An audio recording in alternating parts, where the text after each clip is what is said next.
Okay, so good day everyone. This is Sir John Ray Garden, no, and this would be our last unit, no, sa aton nga intro to psych subject.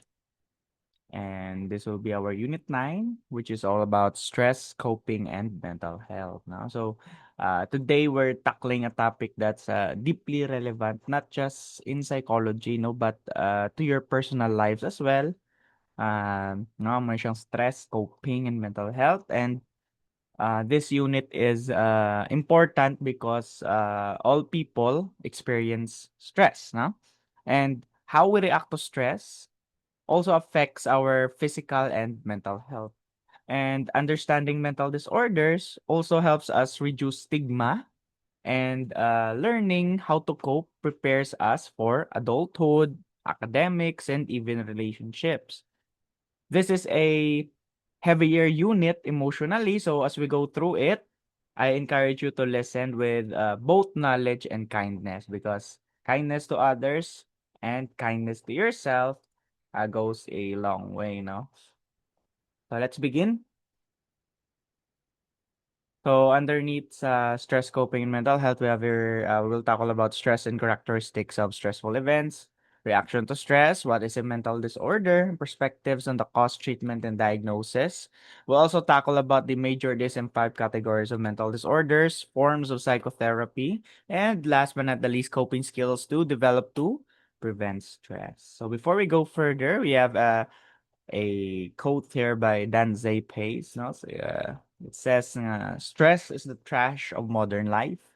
We all generate it, but if you don't dispose of it properly, it will pile up and overtake your life. So if you don't cope with it, if you don't deal with stress ko, no, in a healthier way, it will eventually pile up and it will control your own life. Ang Danzai Pace. So with that being said, what is stress, no? So it refers to experiencing events that are perceived as endangering one's physical or psychological well-being. So in psychology, stress refers to these events, no, that we perceive as threatening, no, to our physical or even sa aton nga psychological well-being. No? So the keyword here is perceive, because two people can experience the same event but feel very different level of stress, no? For example, a presentation may feel exciting for one student but terrifying for another. Another example, a breakup may devastate one person but feel relieving naman sa another, no? So it depends, no, on how you would perceive, no, that that kind of stress. And this shows that stress is personal, subjective, and shaped by our past experiences.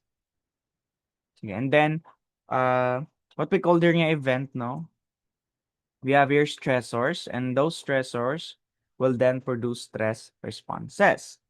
So, stressors are the events, no, situations, or demands that might cause stress. For example, ang aton nga final exam, no? That could be a stressors, financial problem, family conflict, accidents, even health issues.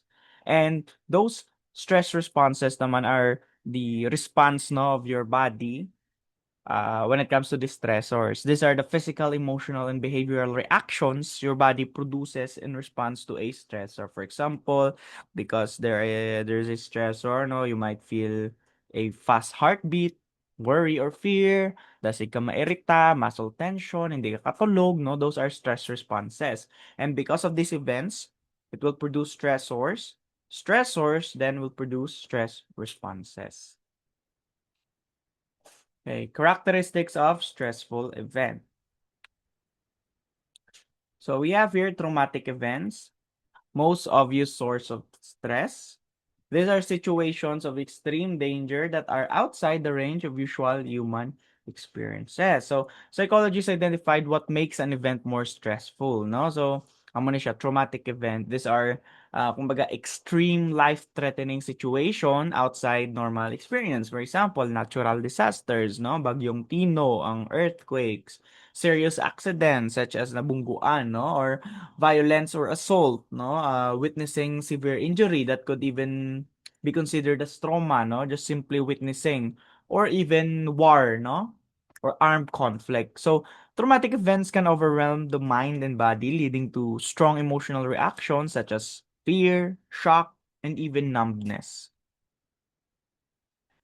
So we have three stages here of psychological reaction to trauma. No? So the first one, first stage, that survivors is stunned and dazed and appear to be unaware of their injuries or of the danger. So this is the first stage, no? Do kumbaga, ang adrenaline grabe pa. So do ang survivor do wala pa kabalo sa iyang damages, iyang lawas, di pa batyaga na sakit, no? Wala pa na process kumbaga. Second stage, survivor is still passive and unable to initiate even simple tasks, but they may follow orders readily, no? So the second stage, psychological reaction comes to trauma, ang survivor passive, hindi siya maka-initiate sang iya lang through simple tasks, but kung suguon siya, makaya pa man himo, no?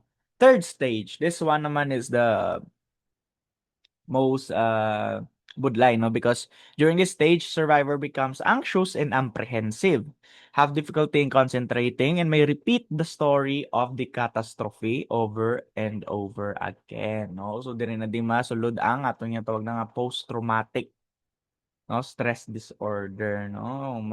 Eventually kung hindi siya psychological first aid, no, mga muna kind of trauma, it might lead to those what we call PTSDs, no.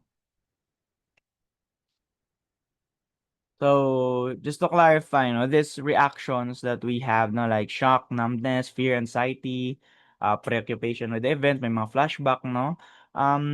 These reactions are completely a normal response, no, to what we call yung mga abnormal events. Siyempre, sino man nabing hindi mag-react ka muna kung nakakita da siya aksidente or na naka-experience sa natural disasters, no. But ang ina-point out lang there is how do we have a gradual recovery, no? Since this is the pattern, no, nga ginagiyan sa mga people na naka-experience stressful event. Okay, number two is controllability. So when we say controllability, when it comes to the characteristic of a stressful event, is the degree to which we can stop it or bring it about influences our perception of stressfulness. So events feel more stressful kuno when we cannot stop them, no? We cannot influence them, and therefore we feel trapped. So, for example, sudden calamities, no? Hindi tada ka makontrol, may bagyo gulpi, unexpected illness, gulpi ka lang da ah, illness nga wala mo gina-expect, no? Or even forced relocation, ganalan yung magsaylo because of issues, for example. And systematic issues we cannot change immediately. So the less control we feel, the more stress we experience. No? Hence, controllability is here. The more that you feel control, the more it is man malesen ng stress. No? The more it is nga you're out of control, the more it is that we experience stress. Next, predictability. So being able to predict the occurrence of a stressful event, even if the individual cannot control it, usually reduces the severity of the stress. Now, so even if we cannot control a stressor, being able to predict it lessens anxiety, no? So, for example, if you know nga may exam schedule na ahead of time, you will feel less stress than a surprise quiz, no? So, for example, if kabalo ka ng final examination sa Tuesday pa, uh, I think that would be less stress than kung kaklase ta, di man ba, kung surprise quiz ta 50 items, no? Because you've already predicted it, no, nga may exam kita rather than sa quiz yang wala kayo kabalo, no? So, unexpected stress hits harder because the mind has no time to prepare. So, predictability is one of the characteristic. The more it is predictable, the more it is nga mas less stressful. When di ta ma-predict, the more it is mas stressful. Okay, next. Fourth one is that major changes in life circumstance. So Holmes and Rahe, back in 1967, argued that any life change that requires numerous readjustments can be perceived as stressful. So, Holmes and Rahe said, no, na kung if there's any major life changes, mapapositive man daw or negative, it can be stressful. For example, moving to a new home, no? Even though that's not negative, no, in a sense, because nagsaylo ka bago nga balay, that could be stressful. Starting college, no? Though sometimes starting college is a positive thing, right? No, because you are improving, no, your academic journey. So why is it stressful? No, even though it's positive, because it is a major change in the life of a person. And when we go to negative, such as breakup or marriage, illness, loss of a loved one, why? Why do this lead to stress? No, because major changes require readjustment. Muna dang keyword. And our mind and body needs time to adapt to those readjustment. So that's one of the characteristic of a stressful event. The fifth one is internal conflict. So, unresolved issues that may be either conscious or unconscious. Conflict occurs when a person must choose between incompatible or mutually exclusive goals or courses of action. So, stress also comes from within, hence the term internal, no? From decisions we need to make or feelings we cannot resolve. For example, wanting independence but needing family support, no? So, kung ikaw gusto mo nga ikaw na lang maging isa, no? You want to be independent, but still, kinahanglan mo Japon, suporta si mga family. So, that might be an internal conflict and that could lead to stress, no? Conflict from within. Because you have this thing, you want to be independent, but then again, you still need, no, the support of your family because hindi mo pa kayang ikaw isa. Another example is liking someone but being afraid of commitment. So that is an example as well of internal conflict nga. You really like this girl or guy, no, and while you like him or her, you are afraid of commitment. So there's opposite force, no, inside of you that's what we call internal conflicts, no, and because of it, there's stress from within. Or for example, choosing between two good opportunities, no? Budlay nga magpili sa duha ka good opportunities, or feeling pressured to meet others' expectation, that could be an example of internal conflict as well, no? So this conflicts, no, whether conscious ka man or unconscious, creates what we call the mental friction. And this mental friction will lead you to stress. So yes, internal conflicts can even lead you to stress. So those were the 5 characteristics of stressful events.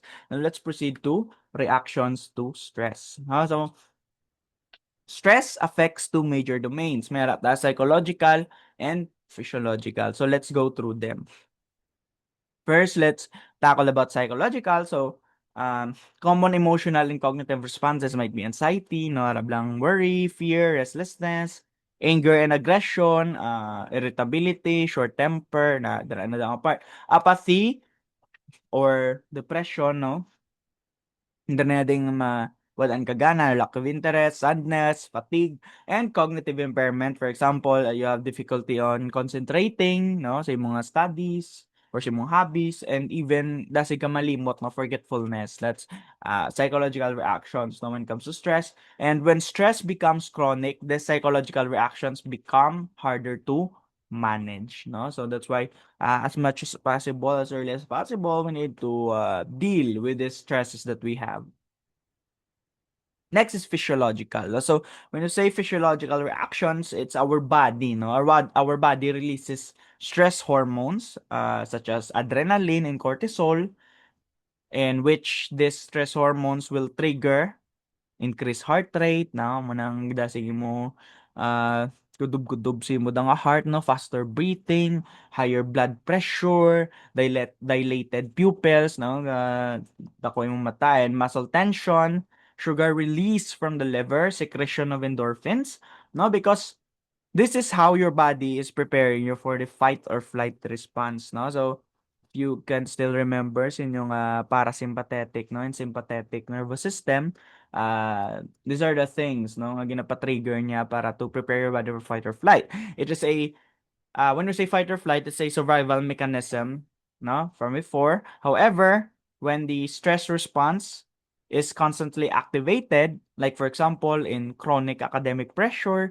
financial stress, or toxic environments, kung sige-sige kuno ang stress response kuno sa aton lawas nga wala ka na time to breathe out, the body eventually will become exhausted. This is why stress or long-term stress can lead to illnesses, no? So yes, it's not only psychological ang dulot ng stress. It could also lead to physiological, no? Kaya yabal daw na mo na nga basi nagtrangkaso ka, mo na basi ginaubo-ubo ka, nagpneumonia ka, etc. It's because stress is also a factor, no? That's why tagaan nyo inyong lawas, no? Physiological body nyo time to cope with the stress, no? Time to heal, no? Before magsulod naman sa bago nga stressor, because eventually ang imong body will die down, no? Okay, now let's proceed to what is a mental disorder. So now we move to a heavier and more delicate topic, no? So which is the nature of mental disorders. So the disorder occurs within the individual. It involves clinically significant difficulties in thinking, feeling, or behaving. It involves dysfunction in processes that support mental functioning. It is not a culturally specific reaction to an event, for example, death of a loved one, and it is not primarily a result of social defiance or conflict with society, no? So, as you can see here sa picture, tamo na siyang tsura ka DSM-5, no? Kung baga ang tawag nilang Bible kuno ka psychology. Kay amo naton gina-usar no in order to or sa mga psychologists and psychiatrists to help them when it comes to diagnosing no certain mental illnesses, and as well as no sa subjects nyo later on such as abnormal psychology, no physiological psychology, mock boards ng mga subjects. You will need that book, no, but it's not really a requirement naman, no, but you can still study without it through notes, no, and through the internet, no, through soft copies of DSM-5. But mas nami gid kung may ano, may book ka no, because magamit mo man na forever. It's your investment kumbaga. But anyways, no, so a mental disorder is characterized by first occurs within the individual, no? It's not caused by external physical injury alone, no? So that's the first one. The second one, it involves significant difficulties in thinking, feeling, or behavior. So that's the second one, no? The third characterization of mental disorders involves dysfunction. No, it might be psychological, biological, or developmental processes that's being disrupted. And number four, not a culturally expected reaction, no? For example, normal lang mga subo kada kung may namatyan, 'di ba, no? So that is not a disorder, hindi na depression, no? Because it is an initial reaction, no, towards a specific event. That's why nga nasubuan ka, normal lang na nga nasubuan ka if napatyan ka mo, no? Kung wala ka nasubuan ara, hindi na normal. Ang muna ng mambaltang hindi normal. Number five, not simply social deviance. So, breaking rules does not automatically mean mental illness, no? So, kumbaga kung because hindi amo ng rule, no, nag-deviate siya sa norm be na like for example, gaupad sa biyabayo no sa manggalakat sa gwa, no? That's a social deviance, but it doesn't mean nga may mental illness din ang tao, no? So, we must be careful not to misuse labels, no? Mental disorders have clear diagnostic guidelines. So, if you magkagto na mo mag third year na kamo in abnormal psychology and even your clinical psychology no nga subject and OJT, you will learn more about them.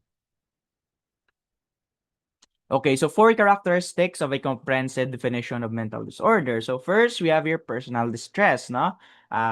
Which is what we call the mga overwhelming emotional suffering, no? And next, we have dysfunction, no? Underneath the personal distress, which means mga gaka-impaired naton daily functioning, we are not able to work na or study, ganubo naton grades, no? Or even take care of our own self, no? Wala tagapaligo, for example. Number three, violation of social norms. No? So, behaviors that drastically deviate from cultural expectation. No? So, it doesn't mean nga kung gauba sa bayo, na mental disorders na sa. Pero what if kung gauba siya tanan kagagwa na sa, no? That should be an example of violation of social norms na tanan-tanan gid nakahublas, no? Do sa waay lang sa iya. That might be a indicator ng he or she might experience mental disorders. Number 4 is dangerousness, no? Or dangerous. If the person might harm himself or others, him or herself or others, no? So these are the 4 characteristics of a comprehensive definition of what we call mental disorders or abnormality, no? Nga ginatawag, hence the term abnormal psychology. So not all disorders show all 4, no? Pwede na nga 3 lang, 2 lang, no? 3, 4, no? So but these 4 indicators, no, help psychologists and psychiatrists understand when a problem requires clinical attention. That's why nga it's really helpful ang 4 nga these, no, sang uh, abnormality, no? Distress, dysfunction, deviance or social norms, and dangerousness. So, ano yung tawag ng mga 4Ds, no, in psychology or abnormality: distress, dysfunction, deviance or so violation of social norms, that's the other term, and dangerousness.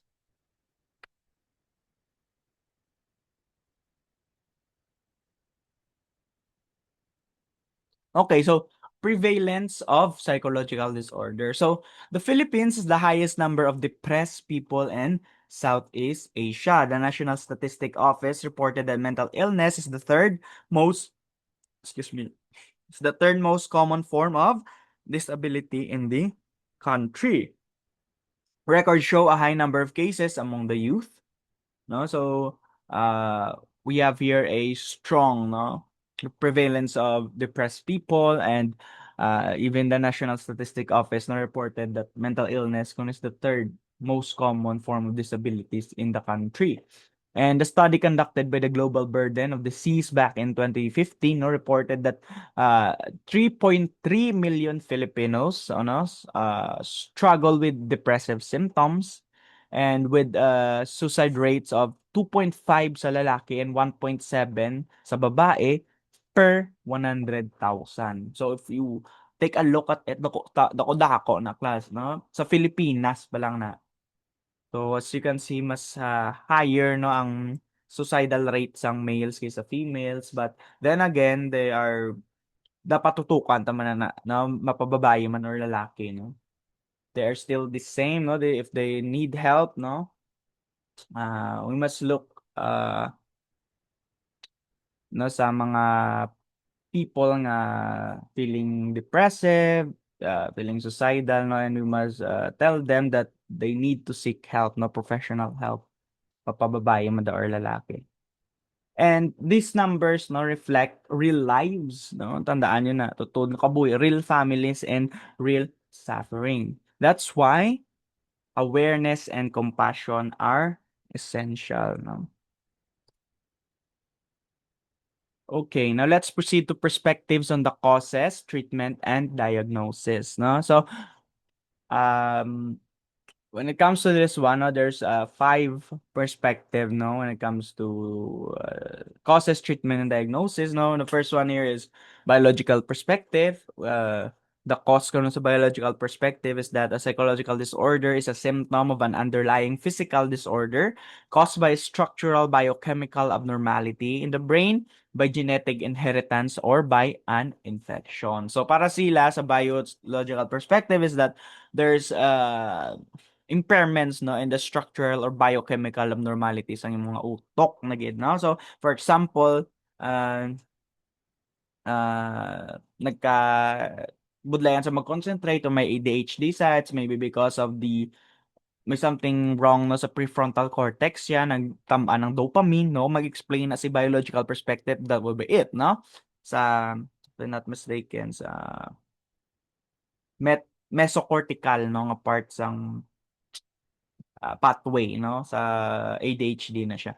But anyways, when it comes to treatment, mag-look ng biological perspective is that they diagnose and treat like any other physical disorder, no? So, for example, drugs, electroconvulsive therapy, or psychosurgery, no? Kung paano ni magbulong ang mga psychiatrists, no, nga mga practice ang biological perspective is that tagaan nila bulong, no? So, for example, if may ADHD or may budlayan ba ano no, what do you call this? Decision making, no?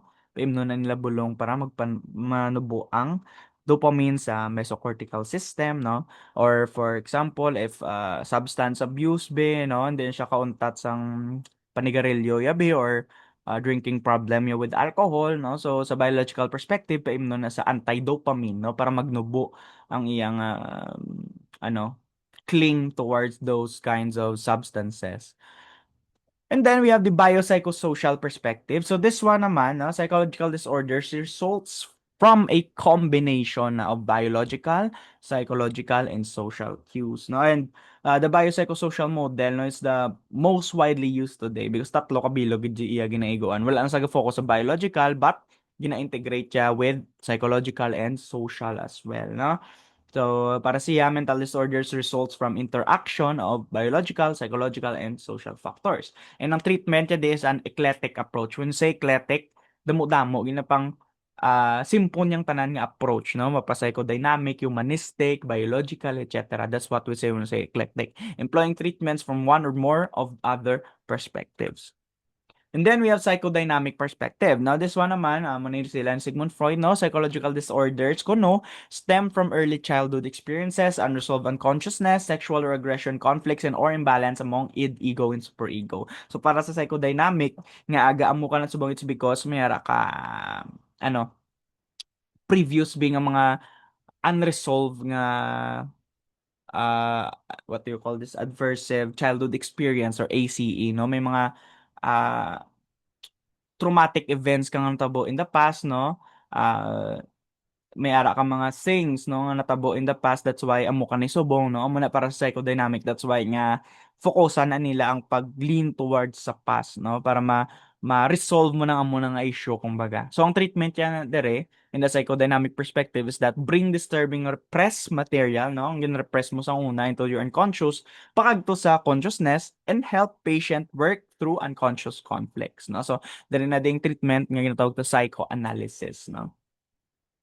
Next is learning perspective. Now, so when it comes to learning perspectives, abnormal thoughts, feelings, and behaviors are learned and sustained like any other behaviors. Or there is a failure to learn appropriate behavior. So para kay learning perspective ko no, tanan ko no nga or most disorders ko no are learned, no? For example, why is it nga gaka-addict siya sa sigarilyo or sa alcohol, no? It's because it's a learned behavior. Para sa learning perspective, ang treatment nila is for behavior modification, behavior therapy, classical and operant conditioning. For example, they will change, no, ang smoke before a gum, no, or for a chocolate, no, para mamatamat i-condition ng lawas, no, nga it's not always smoke or alcohol, no, para ma-please aton nga sarili. So amo na iya para sa learning perspective, no, they modify the behavior itself. And last but not the least, cognitive perspective, no, para sa cognitive perspective, faulty and negative thinking can cause psychological disorder. So the way we think, no, might lead to specific disorders. No? For example, why is it nga, the way you think kuno sa mga bagay-bagay, for example, galakat ka lang, abi mo, ginastoryan ka na sang tupad da, no? Dapat islan mo na because those are irrational thoughts para sa cognitive perspective. Or it could be nga, overthink ka, no? Overthink malala, no? That would lead to generalized anxiety disorder. So, para sa cognitive perspective, the way you think, kuno, amo na dapat, amo nang causes. And in order to treat it, we must change those faulty, irrational, or negative thinking or those irrational thoughts nga ra sa aton utok. And mayara man din ito nga Beck's cognitive therapy and RET or rational emotive therapy. So para sila, the way you think, no, is the causes. Therefore, we must fix how you think sa mga bagay-bagay para sa cognitive perspective. Okay, now let's proceed to the DSM-5, no, categories of mental disorders. So, warning lang, do not diagnose yourself or someone you know, no? So, Googling symptoms is not the same as receiving a proper diagnosis. Just because nabasaan nyo na sa textbook, it doesn't mean nga sagad-sagad na kamo mag-diagnose sa mga tupad nyo da, no? Sa inyo parents, sa inyong utod, or sa inyong sarili. Because mental disorders requires a trained professional to assess patterns, duration, severity, and impairment. So please do not diagnose yourself or others. Okay? Okay, so here we have the major DSM-5 categories of mental disorders. Now we go through the important categories lang, na since nga you will tackle naman this one mag third year ka mo. Sige, so first is neurodevelopmental disorder. So that's the category, no? And underneath it, there's amo ng mga mental disorders underneath it, no? Intellectual disability, global developmental delay, communication disorders, ASD or autism spectrum disorder, and ADHD, no? So, when it comes to neurodevelopmental disorders, this is where nga mga disorders nga ga-cause no sa development sang isa ka tawo. So, have you remembered sa aton developmental psychology nga portion, no? I just said there nga the developmental process of a child is really important, no? And if ma-disrupt lang, that might lead to certain uh, neurodevelopmental disorder. So, amo na ni siya, no? If may ma-disrupt to uh, sa development ng bata, no? This might lead to, for example, intellectual disability or global developmental delay. Underneath man na di ang dyslexia, no? Specific learning disorder na dari mo na sa neurodevelopmental disorders. Next, bipolar and related disorder. So, this one naman ang aton mga mood disorders, no? So, we have bipolar 1, bipolar 2, cyclothymic disorders. Sige lang, kay isa-isa on to pa sa next nga slides.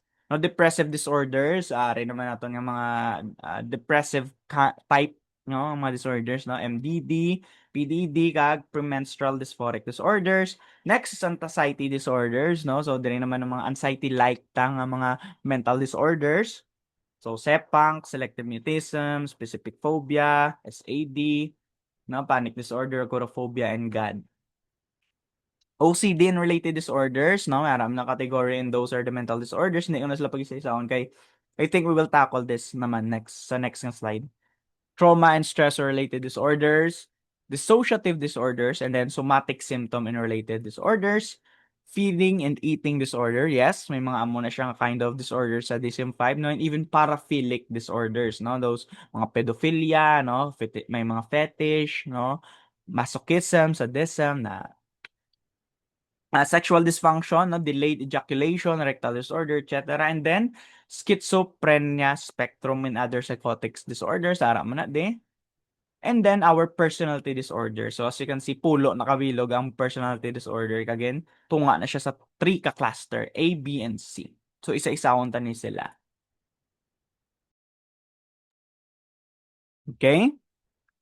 Now, let's first start sa bipolar and related disorders. No? So, it involves moods or emotions that are extreme and unwanted, and mood ranges from the depth of severe depression to the height of extreme mania. So, ang key idea lang na when it comes to bipolar and related disorder that it has mood swings, no, between mania or manic, no, that extreme happiness or extreme euphoric sensation, that's what we call mania or manic, and depression, no. Kabalo naman ako ng depression. Magamba ka mania, extremely high energy, fast speech, impulsive decision, little sleep, no? Feeling mo do on the top of the world ka na or kung isa irritable. And ang kinalain ni bipolar 1 kag ni bipolar 2 is that bipolar 1 needs to have at least 1 week of manic episode with or without depression.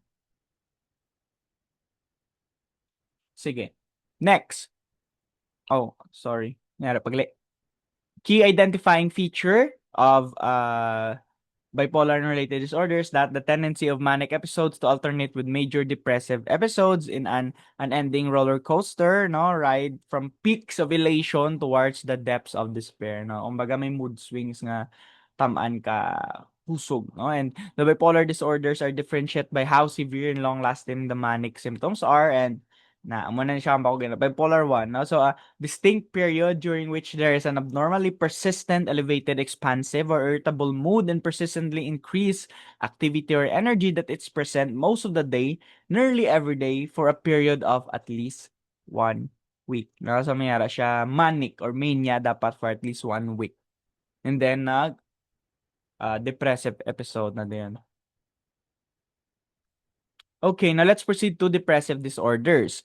So, Common features for all depressive disorders is that presence of sad, empty, or irritable mood accompanied by somatic and cognitive changes that significantly affect the individual's capacity to function, no?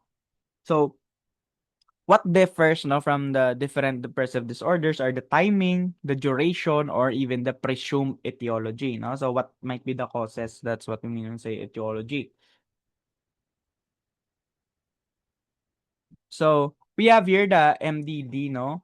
Or major depressive disorder. Essential feature is a period of at least 2 weeks during which there's either depressed mood or loss of interest or loss of pleasure in nearly all activities, no? So, kumbaga, depressed mood most of the day, nearly every day as indicated by subjective report or observation made by others, no? In order to, para ma-diagnose mo siyang MDD, and markedly diminish interest or pleasure in all or almost all activities most of the day, nearly every day. So, when say anhedonia na dulaan ka na pleasure, no? Sa, for example, if ang you feel pleasure when it comes to reading, you feel pleasure if you play video games, but this time though wala kang nagigagana, though wala kang nagakabatsyag pleasure, no, sa mga uh, supposedly gahatag sa imong pleasure tani.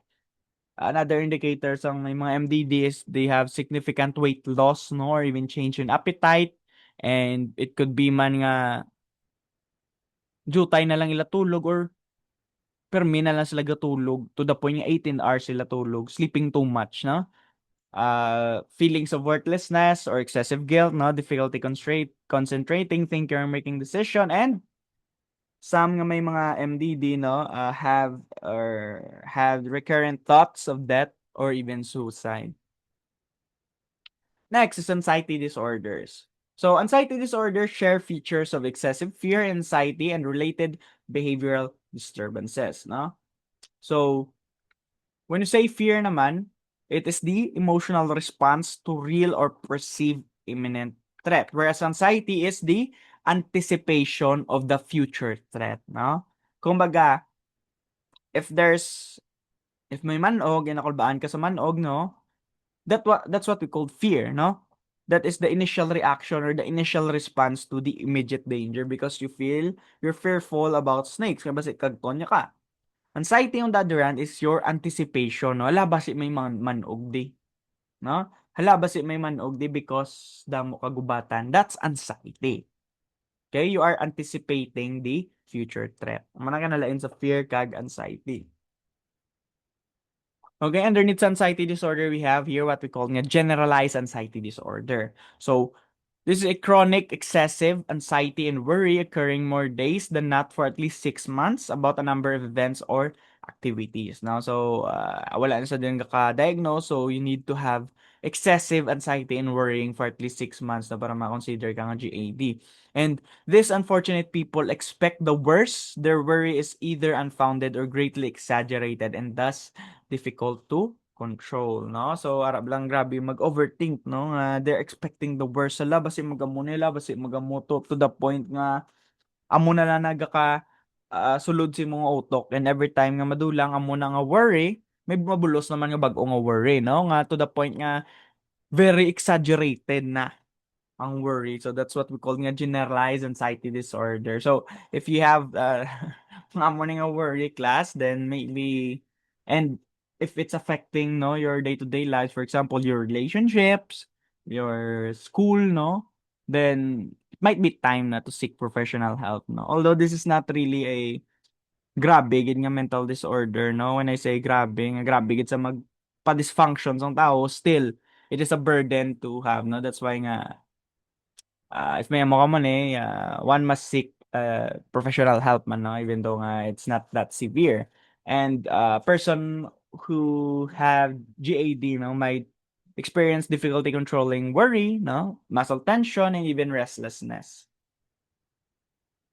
Panic disorder. So, a panic disorder, a person experiences recurrent, unexpected panic attacks, fear, or terror, no? So, magambal ta panic attacks, so ng pounding heart, uncontrolled trembling, shaking, and sensation of choking or something, no? So, Anong kanalain ni panic disorder and panic attack? Si panic attack, amo ni siya ang gakatabo si mo ng pounding heart, uncontrolled trembling, shaking, and sensation of choking or something. Panic disorder, on the other hand, is the fear of having another panic attack, no? So, expect mo na nga maabot si panic attack. Dara na siya ma-label as or ma-diagnose as panic disorder. If gakakulbaan ka kay basi atakiyon ka naman, no? For example, masakay ka lang sa jeep, hindi ka na lang magsakay kay nakulbaan ka basi atakiyon ka naman sa imo panic attack. That would be an example of a panic disorder. Mga kinalain ka panic disorder kag panic attack. Sige, next. Let's proceed to specific phobia. So this one naman, its essential feature is that the fear or anxiety is circumscribed to the presence of a particular situation or object which may be termed by phobic stimulus, no? So take a note, fear anxiety should be intense or severe, no? For example, fear of heights, no? That might be an example of specific phobia, fear of water, fear of animals, no, such as snake, arachnophobia, no, needles, no, enclosed spaces, claustrophobia, may mga pangalan na sila gani. So, that might be an example of specific phobia. Take note, dapat ang fear kag anxiety should be intense or severe anytime nga ara sila sa mga amo nga stimulus, nor phobic stimulus. Situational phobias, no? Fear of, for example, elevators, airplanes, enclosed places, heights, tunnels, or bridges. So, that is underneath man sa specific phobia again, no? And meron tayong tawag fear of the natural environment. For example, a body of water, no? There's some people nga nakulbaan, no? Some body of water. Animal phobia, no? Underneath mo na sa specific phobia. And then what we call nga blood injection injury phobia, no? Na every time makakita dugo, dumalipungan. Every time makakita injection, dumalipungan. Every time nga makakita may injury, malipungan, no? So, isa lang na sila classification, blood injection injury phobia. Next is OCD. So, obsessive compulsive disorder, OCD, is an anxiety. Okay, take note, anxiety na sa in which people suffer from recurrent obsessions or compulsions or both. So when we say obsession, these are persistent, recurring, involuntary thoughts, images, or impulses that invade consciousness and cause a person's distress. And when we say compulsions naman, these are a persistent, irresistible, irrational urge to perform an act or ritual repeatedly. Na? So, obsessions are unwanted repetitive thoughts, images, and impulsiveness, no, or impulses. Whereas compulsions on the other hand are repetitive acts, no, done to reduce anxiety. For example, mahugas ka kamot, may germs, no, or sige ka check, no, sang gasol, even kabalo ka na nga napatay mo ng gasol, gina-check mo Japon, or gina-count mo, no, para ma-reduce lang yung anxiety, no. So, OCD is not just being organized or maarte, no? It is distressing to the person and it's very consuming. Huh? So that's why it's termed OCD because it has obsession at the same time it has compulsion. Dissociative disorder. So, ano naman mga dissociative disorders? These are characterized by a disruption of and or discontinuity in the normal integration of consciousness, memory, identity, emotion, perception, body representation, motor control, and behavior. No? Kumbaga, dissociation mo with your own body, own reality, na own perception, own emotion. No? Kumbaga, dugagwa kasi mga lawas. That's what we mean with we say dissociation. No? So we have here dissociative amnesia. So this one, a complete or partial loss of the ability to recall personal information, identity, or past experiences. So the loss of ability to recall personal information, no? The loss of explicit memory. And then we have here dissociative fugue, no? One has a complete loss of memory of one's entire identity. So this one naman, forgetting identity and suddenly traveling away, no? So may mga cases na nga because again too much stress, no, naglakat ang isa ka person, nag-travel sa layo nga place, then paglabot nito nalimtan niya tanan-tanan no nag-change iyang identity, even he or she himself or herself nalimtan, no, gupatigid sa nga bag-o ni identity. That's what we call dissociative fugue. And ang mga cause ng dissociation, by the way, it's stress, you know, most of the time stress or trauma. And then we have here what we call nung pinakasikat no nga DID, dissociative identity disorder. I think you have heard this medias na to, no, social medias, and what we call na multiple personality disorders ang una. Kung muna siya tawag, no? This time it's called DID or dissociative identity disorder. Which means two or more distinct personalities occur in the same person, each taking over at different times. No? So the personality in control of the body in the largest percentage of the time is known as the host personality. No? Kung sino gid ang kung ano gid ang main personality sang tao mo na siya ginatawag nga host personality.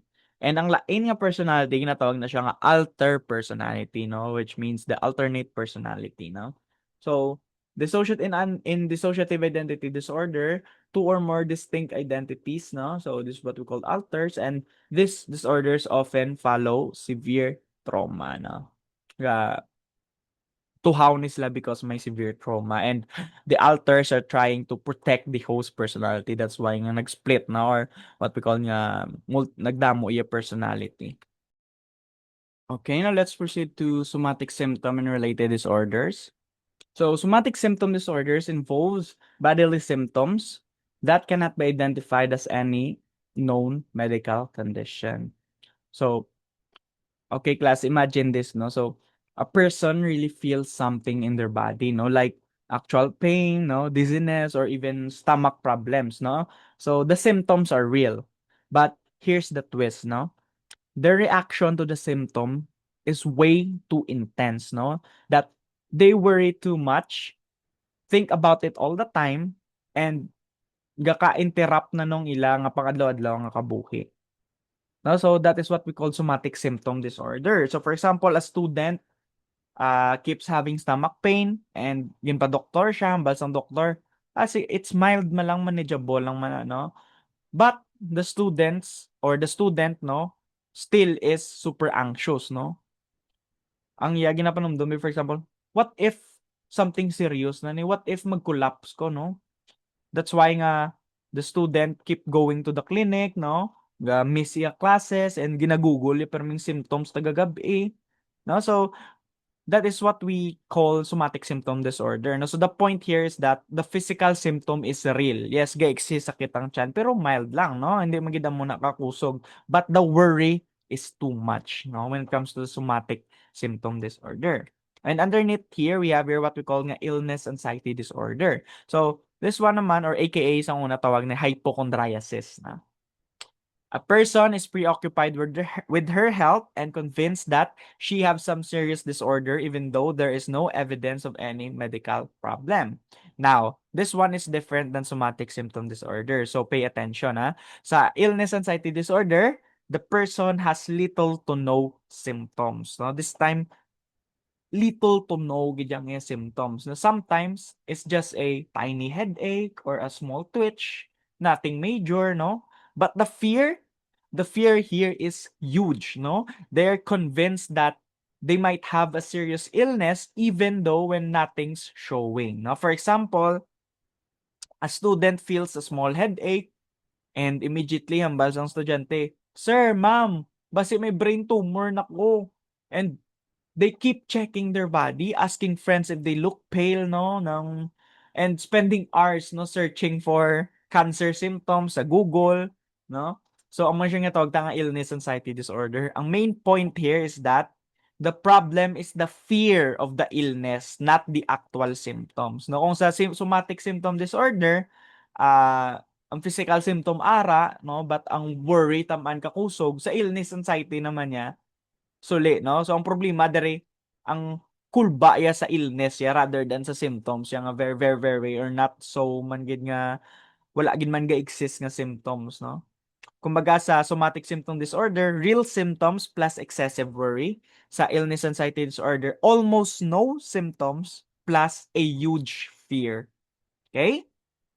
Next, we have here conversion disorder. Now, so a person suffers a loss of motor sensory functioning in some part of the body. The loss has no physical cause but solves some psychological problem.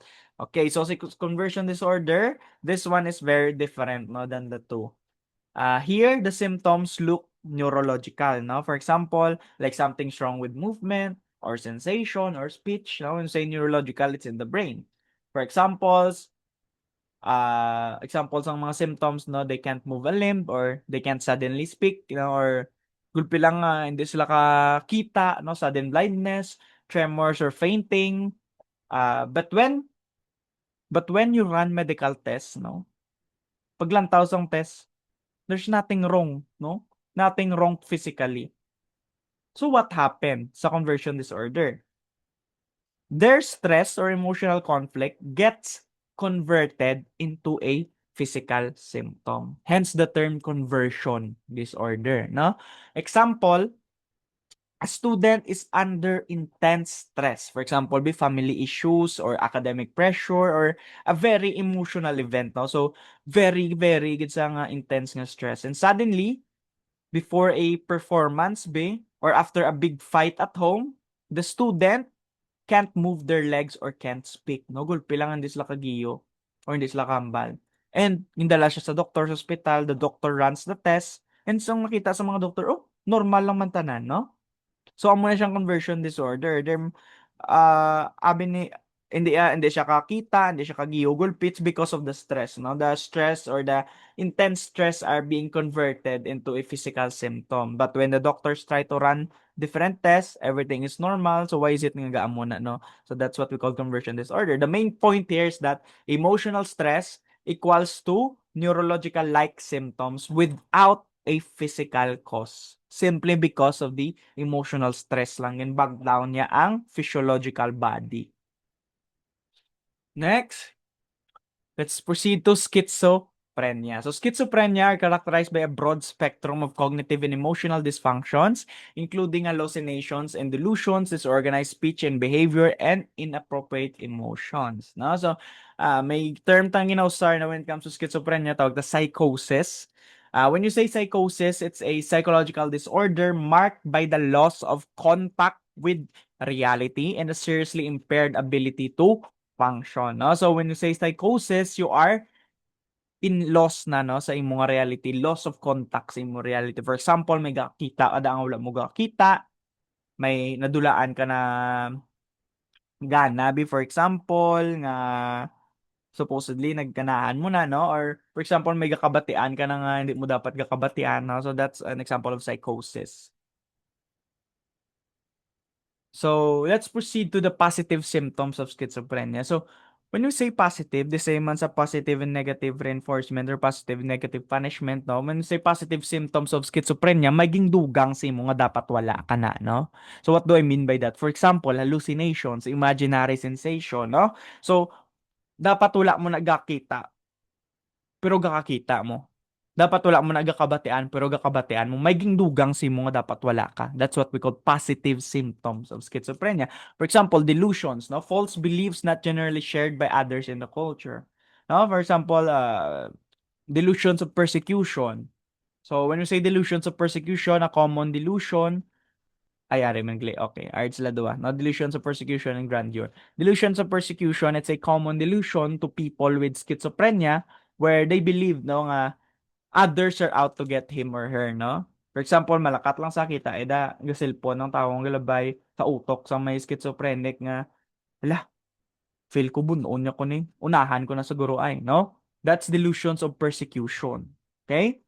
Abiya, all the people is out to get him or her, no? So, dapat wala ka muna nga klase nga pag-thinking, ginungangan ka. That's what we call positive symptoms. Delusions of grandeur, on the other hand, is a mistaken belief, no? That the person nga may delusion is famous or powerful, no? Mambal siya nga paigad ka mo da kay tag-iya kuya ka mo ni bata usang Ginoo ako dapat mauna sa pila, no? That's delusions of grandeur. No, dapat wala ka way of thinking nga mo na gindugang. No? That's why what we call nga positive symptoms. Next are negative symptoms of schizophrenia. No? So, same man sa positive and negative reinforcements or punishment, when we say negative symptoms, dapat may ara ka na ginkuha. No? For example, avolition, which inability to initiate and persist in activities. No? So, dapat may amo ka na, you have the capability to initiate and persist in activities, ginkwa na. No?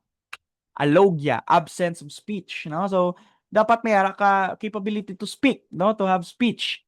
This time ginkuha. That's why negative, no? Negative symptoms. Anhedonia, lack of pleasure, no? So, supposedly may mga you feel pleasure in play video games. This time wala na, no? That's negative symptoms of schizophrenia as well. And catatonia, no? Catatonia is a motor dysfunction that range from wild agitation to immobility, no? Ang imong pagiyo, body movements, kumbaga.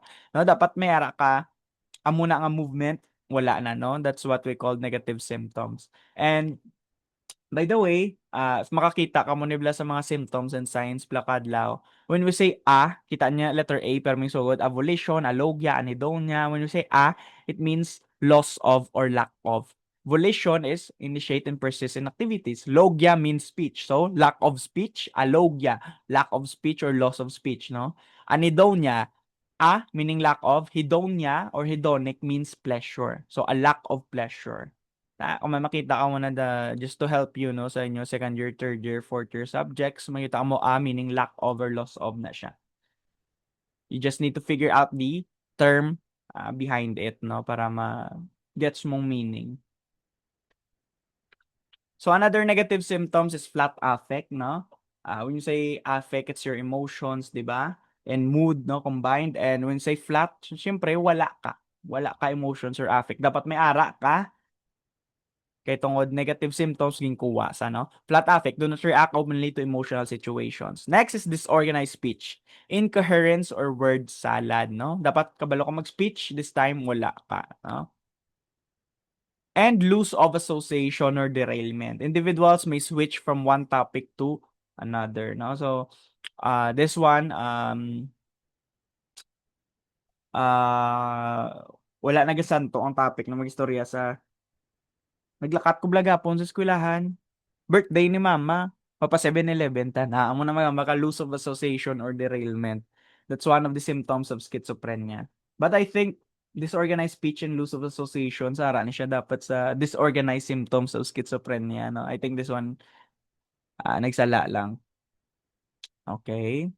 Tatlo na mong positive symptoms, negative symptoms, and disorganized symptoms of schizophrenia. Sige. So we have here other psychological disorders, no? Dito na pag-isa-isa on gender dysphoria, fetishism, you just read this in exhibitionism, pedophilia, voyeurism, sexual masochism, sexual sadism, frotteuristic, aton nga PDs, no? So antisocial personality disorder, paranoid personality disorder, histrionic personality disorder, narcissistic, borderline, etc. No? So labyan ta lang ni kay intro to psych pa malang. No? Later on, you will further tackle this more in-depthly. No? So, hindi ka mo magdali. Kasi, ma-overwhelm ka mo bala. Kita mo damo sa mga terms, no? But that's good man nga excited ka mo sa mga muna mga topic. Okay, now let's proceed to psychotherapy. Now let's move into the treatment of psychological disorders, no? And psychotherapy is psychological, not medical treatment, no? So it involves it involves structures or structured conversations with the trained therapy, no? So for example, free association, no? Yung talk your feelings, no? And psychotherapist na ang bahala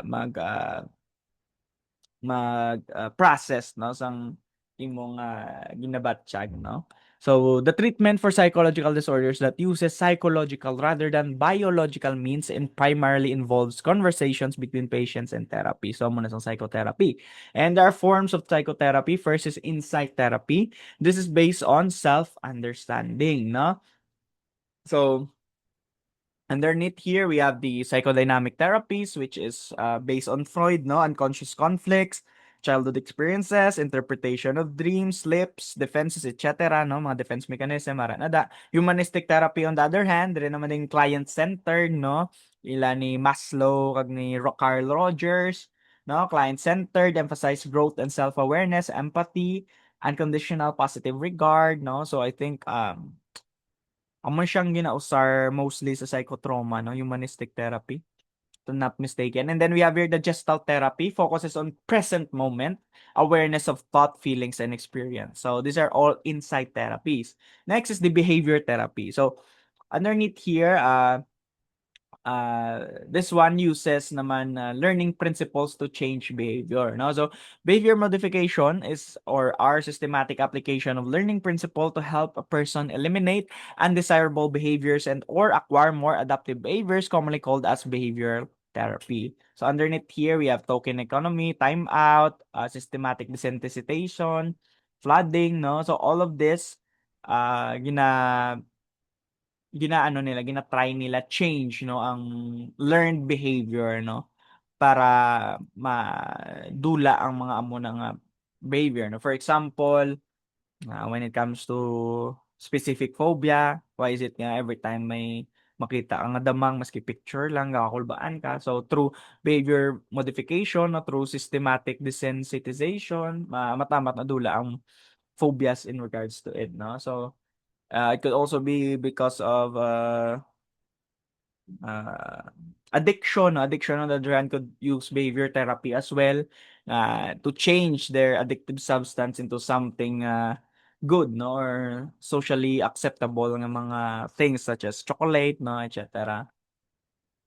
And then underneath sa behavior therapy, we also have aversion therapy, no? So a behavior therapy in which an aversive stimulus is paired with an undesirable behavior until the behavior become associated with pain and discomfort, no? So this time, no, sa aversion therapy, gina-try nila pair, no, ang aversive stimulus with something nga undesirable behavior, no, para untatan na sang client or sang tawo, no, ang ila ginahimo, no, nga that could lead them to something worse or something bad, no. So aversion therapy, it can also be used when it comes to substances as well, ang aversion therapy. Next is cognitive therapies, no? So therapies that assume that maladaptive behavior can result from irrational thoughts, beliefs, and ideas which the therapist tries to change, no? So we have irrational emotive therapy and cognitive therapy. Ay para sila, no, psychological problems arise from faulty thinking. Hence, the main goal sa mga Moninga therapy is to replace irrational thoughts with realistic ones. So, rational emotive therapy by Ellis, no, and cognitive therapy by Beck. And then we also have biological therapies, which are behavior therapies based on assumption that most mental disorders have physical causes. So, yes, the famous drug therapy, no, nga tagaan ka drugs para mag lessen yung mga symptoms na maayo ka. And electroconvulsive therapy for severe depression, no? And we have your psychosurgery, no? So, try ka to have a surgery, no, in your brain para maayo ang, for example, epilepsy. So, psychosurgery are rare and last resort lang dapat, no, kung di kaya. No? Mga seizures, epilepsy, no? Sometimes, biological therapies are, or most of the time, combined with psychotherapy para mas dasig pagin maayo ang client, no? So, talk therapy or psychotherapy plus biological therapies. Okay, so the challenge here, our objective, are you up to the challenge, no? That our challenge is to stand up to stigma, no? We, as first year psychology students, no? We need to talk about mental health more, no? Para mas madula ng mga stigma, kag ano man yung enlighten man ng mga tao about it. Nga, hindi lang nila paglahug-lahugon, no? Kag hindi lang nila pag-joke-joke, no? Uh, this disorders, no, really does exist, no? And damo nagakapektuhan, no? And it's time to give them a lot of, kumbaga, attention, no? Because kadamo na sang tawo nga nagsuffer when it comes to mental disorders, na. Okay, now let's proceed to coping skills against stress, no? So finally, we will discuss coping na. So there are two parts of coping. Now, when we say coping, by the way, it's how we manage stress and recover from it, no? So first is to function reasonably well in stressful situations and get through them. The second one is getting back to normal when the stressful situation is over. Okay, so that's the two parts, no? So uh we're listening to music, physical activity, reading, meditation, praying or going to church, yoga, getting a massage. No, these are the coping mechanisms, no, sa mga tao back in 2014 nambal sa APA, no. American Psychological Associations, no, ang ila survey, amo ni most of the time ang yun mo sa mga tao in order to cope with stress. Na and if you have an effective coping on a class, you will or this would lead to both resilience and recovery, no? So that's why it's really important that kabalo ka what works for you and what healthy coping nga mga mechanisms you have, no, that works for you. Okay, I emphasize the term healthy because other people, no, damo sila coping mechanism pero bad man such as may inom, no, alcohol because sad sila, no, that's their way of coping or mangita sila away, no, mga amo na bla or they will lead to substances, substance abuse, or sa scatter, no? Those are not healthy nga mga coping mechanism. So, it's very essential man nga kabalo ka what works for you and if healthy nang go work sa imo na. Therefore, if makabalo ka na ni, it will lead you to be more resilient, no? Kagdasig ka mag-recover later on if you'll encounter stressful situations in your life again. And then we have your stress first aid, no? So, mga stress first aid, no? Take a break if you feel stressed. Relaxation breathing, no? Humor. On the other hand, nunta ko sa mga ladlawan nga mga videos, no? Reaching out, no? Reaching out to others doesn't mean you're weak, no? But rather, ginapakita mo yung strong ka gani because you're conscious enough, no? You need help. Physical activity, no? Such as jogging, no? Bike, gym, no? That could help in order to first aid the stress, no? So these are the forms of self-care, kumbaga. And again, these are not cures to mental health or mental illness, no? But it's very helpful, no? Everyday tools para ma-lessen tato nga stress. That's why yung term siya nga stress first aid.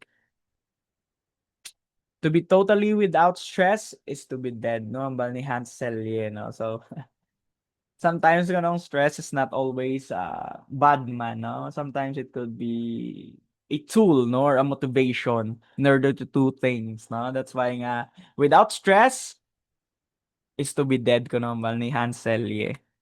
And it's not stress that kills us, it is our reaction to it. Hambal ni Hans Selye, no? So it's not the stress that eventually will kill us, no, but rather how we react towards stress. That's why again, ngita ka ganyan sa mo coping mechanism, no? Ngita ka sa environment mo nga that would produce a good response, no, when it comes to stress. And to you, the soul that reads this, no?